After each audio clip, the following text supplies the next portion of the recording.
The republic is in trouble. This country is in trouble. And the time for excuses is over. No more excuses. No more excuses from my colleagues on the other side of the aisle. But most importantly of all, no more excuses from my colleagues on this side of the aisle. We have had a tumultuous year of sorts, but in the eyes of the American people, they've been watching from afar, wondering when this body, the People's House, will stand up in defense of the people who send us here. When are we going to do what we said we would do?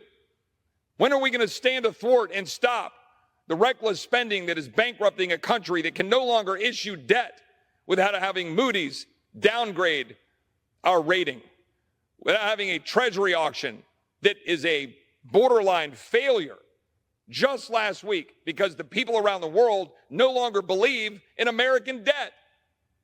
Because we are now spending so much money and we have so much debt. We have more debt than we've ever had in the history of mankind. We have more debt than we had at the end of World War II after we exercised wars in 2 theaters to free this world of tyranny. And if we have to exercise our defense against foreign enemies today, and we have to ratchet up more spending to defend not just our country, but to defend the very freedoms under which we operate, we don't have the resources to do it. We don't have the supply chains to do it because we're sitting around here twiddling, talking about setting up offices of equity. That's what we're doing. And my colleagues on this side of the aisle utterly refuse to actually do what they say they do when they're going to go campaign against critical race theory and diversity, equity, inclusion, and campaign against Mayorkas, and campaign against open borders. And what do? They come into this chamber and they vote down amendment after amendment after amendment to cut spending and to stop funding the very bureaucrats that are undermining the freedom of this country. We have an administration that is at war with the people of the United States, nothing less.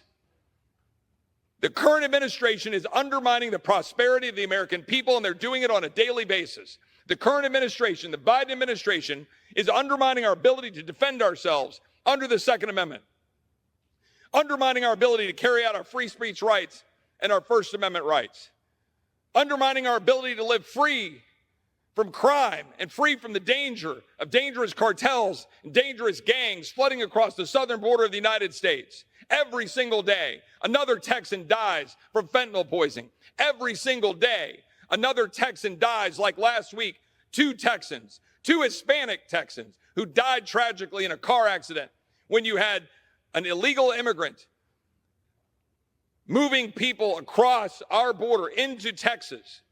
And you had somebody who was human smuggling, who was speeding and killed these 2 American citizens. When is this going to stop? When are my Republican colleagues going to put up or shut up? We have bills voting down impeaching Alejandro Mayorkas. They go down. We have bills trying to cut spending, and we have games being played by appropriators right here. Sitting in the Rules Committee night before last, I had appropriators looking at me and talking about the side deals that were cut to keep spending money, to set up funds in slush funds. That's the way this town operates. Slush funds, backroom deals, continuing to spend money we don't have. I am sick and tired of it. I didn't come here for second place. I didn't come here for more excuses. I didn't come here to have the Speaker of the House assume the position and in 17 days pass a continuing resolution off the floor of this House through suspension of the rules.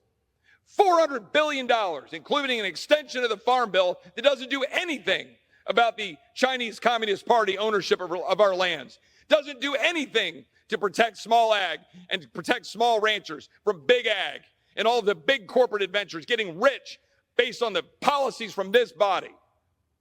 When is it going to be enough? Is $34 trillion of debt not enough? $2 trillion deficits not enough? Another American dying from fentanyl or from cartels? Terrorists coming across our southern border, not enough? Are babies being put in ovens in Israel? Not enough.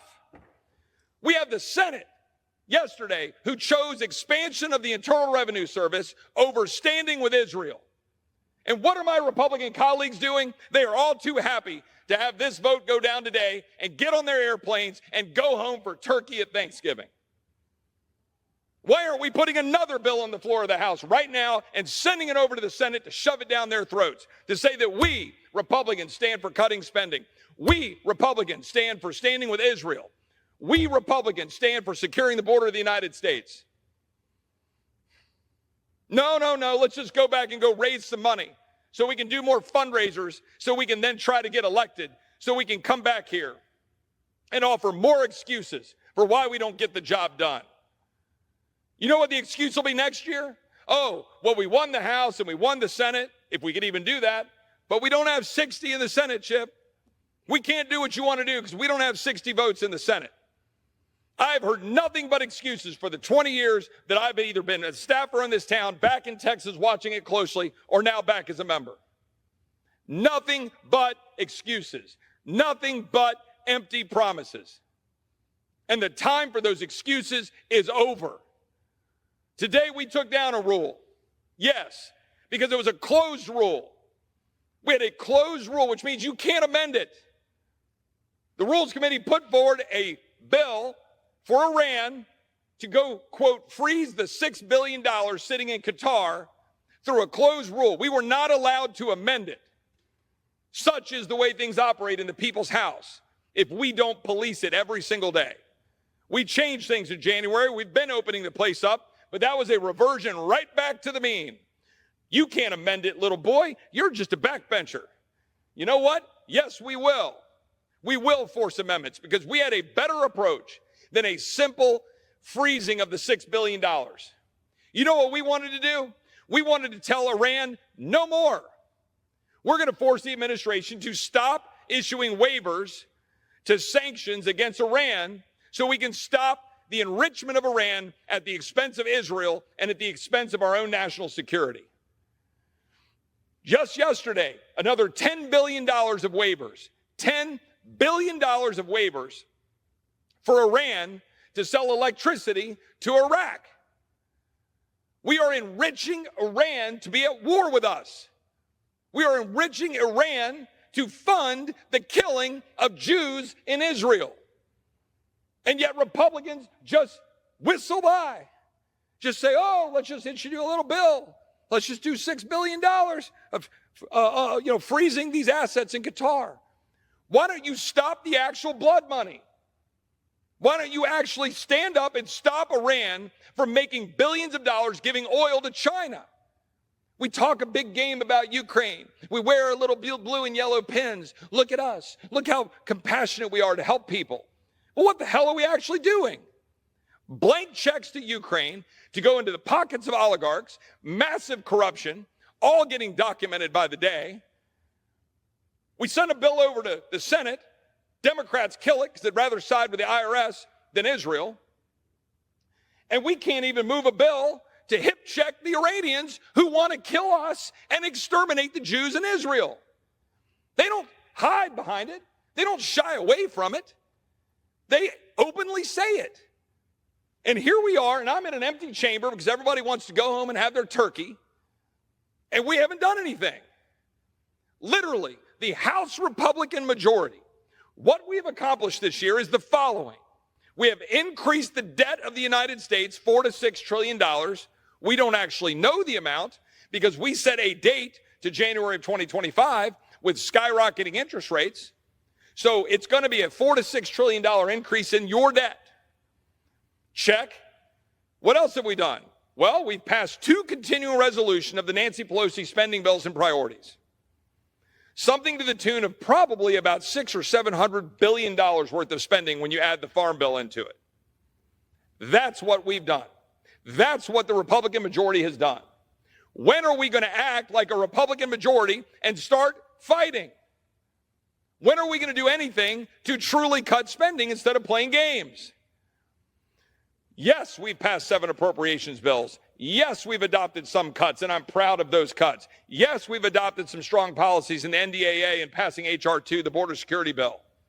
But all of that is a tree falling in the forest if we are unwilling to lock arms and fight. It does you no good to get all your ammunition ready and get all prettied up and get in the boats, and when you get to the beaches in Normandy, say, sorry, I don't think we can climb the cliffs because now's not the right time. When is the right time? Because nobody's going to just stand up one day and say, guess what, boys, it's June 6th. It's time to get up and fight. Because right now, all I'm hearing is excuses. All I'm hearing are reasons why we can't do what we campaign on doing. We can't have a shutdown. Okay, well then why don't you just take your voting card, walk over to the other side of the aisle and say, thank you, sir, may I have another? Because that's what we're doing.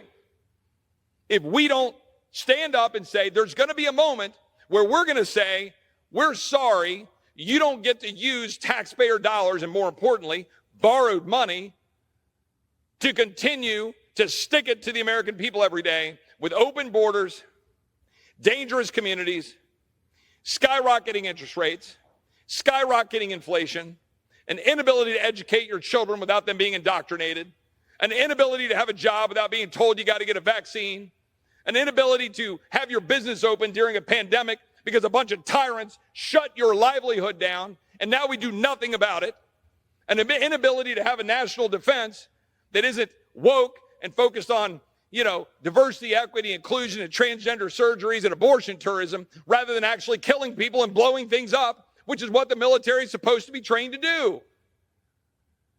What in the hell are we doing in this chamber?